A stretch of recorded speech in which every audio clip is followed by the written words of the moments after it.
Allez, c'est parti. On le sait, réviser pour un examen de littérature, ça peut vite devenir une montagne. Il y a tellement de définitions, d'œuvres à retenir et de pièges classiques, mais pas de panique. Aujourd'hui, on va décortiquer tout ça ensemble. On va transformer cette analyse littéraire qui peut sembler un peu intimidante en une vraie boîte à outils, simple et super efficace, pour que vous puissiez aborder vos épreuves avec une confiance absolue. Au programme de notre tour d'horizon, d'abord, on va voir comment identifier les genres de contes. Ensuite, on parlera du merveilleux et de la fameuse méthode de Propp. On verra aussi comment ne plus jamais confondre le fantastique et le noir, et comment trancher enfin entre le philosophique et le satirique. On finira avec quelques petits exercices pratiques pour bien tout mémoriser.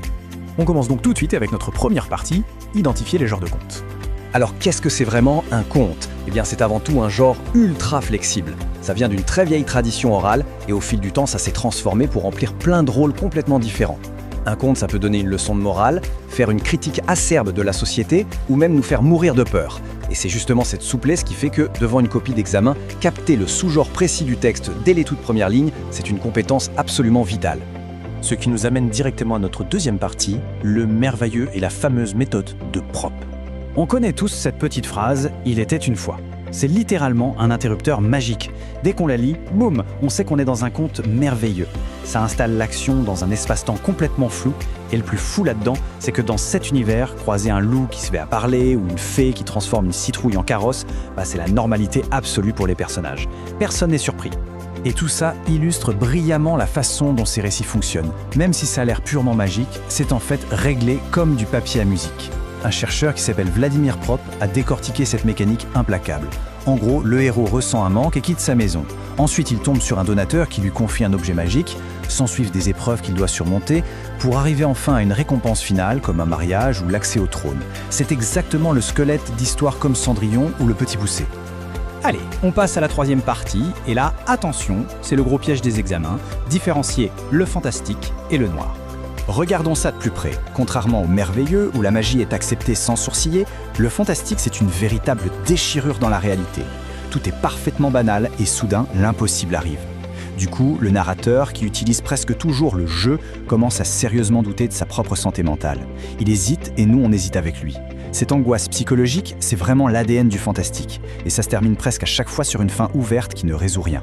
Pour sécuriser des points précieux le jour J, il y a une astuce simple, activez votre radar lexical.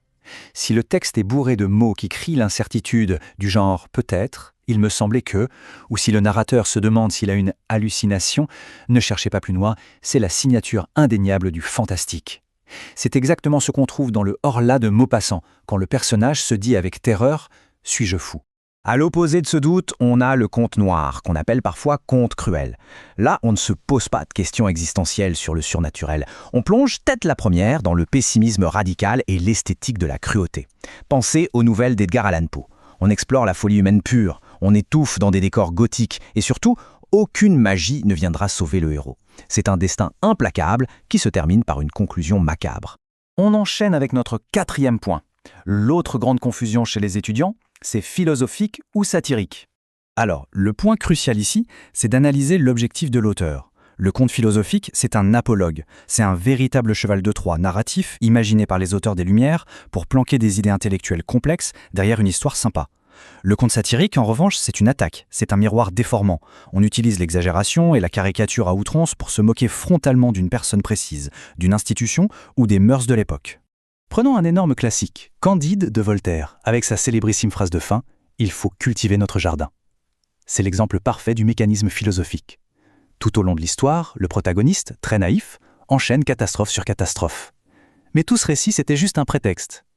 Cette citation finale, c'est une vraie leçon de pragmatisme, un appel intellectuel à combattre l'obscurantisme. L'histoire était littéralement construite pour livrer ce message très sérieux. Du côté de la satire, la tactique est un peu différente. L'arme fatale, c'est souvent l'anthropomorphisme. On fait ça depuis le Moyen-Âge avec le roman de renard. En donnant des traits humains à des animaux, comme le lion pour le roi tyrannique, le renard pour le politicien rusé ou le loup pour la noblesse brutale, les auteurs pouvaient dézinguer les puissants et la hiérarchie sociale, tout en faisant rire et surtout sans risquer la prison. Et voilà, on arrive à notre cinquième et dernière étape, les exercices et le résumé pour blinder vos révisions. Allez, on fait appel à la mémoire immédiate, petit test rapide. Imaginons un texte où la réalité part en vrille et le personnage principal commence sérieusement à douter de tout ce qu'il perçoit. De quel genre parle-t-on? C'est bien sûr le conte fantastique. C'est vraiment la mécanique à retenir. S'il y a un narrateur interne en jeu, une énorme angoisse psychologique et un champ lexical de l'incertitude, c'est la preuve absolue qu'on est en plein fantastique. Pour bien voir comment tout ça s'emboîte, regardez un peu ce tableau. C'est votre outil de révision ultime. Tout tourne autour du rapport au surnaturel. Dans le merveilleux, il est parfaitement naturel. Dans le fantastique, il devient inexplicable et sème le doute. Dans le noir, il est sombre et macabre. Et pour le philosophique et le satirique, ce n'est qu'un prétexte ou une parodie pour faire réfléchir ou faire rire. Gardez bien ça en tête, c'est la clé de voûte pour construire n'importe quelle dissertation. Et pour que ce soit du solide sur votre copie, il faut pouvoir sortir des références. Petite astuce mnémotechnique. Associez simplement les cailloux du Petit Pousset au merveilleux, l'espace infini de Micromégas correspond au philosophique, la statue angoissante de la Vénus d'Île, c'est le fantastique, le chat noir, c'est l'horreur du noir, et la couronne vide des habits neufs de l'empereur représente la satire. Avoir ces associations en tête, ça permet d'apporter des arguments de manière quasi automatique le jour de l'examen. Pour conclure, prenons un tout petit peu de hauteur par rapport à l'examen. Au final, les contes ne sont pas juste des histoires lointaines pour s'endormir, ce sont de vrais instruments qui auscultent l'âme humaine. Entre la satire qui se moque de nous, l'angoisse du fantastique ou la noirceur du conte cruel, on peut se demander quel récit nous ferait le plus frissonner si on l'écrivait sur notre époque actuelle. Une question qui prouve encore une fois l'incroyable pouvoir de la littérature.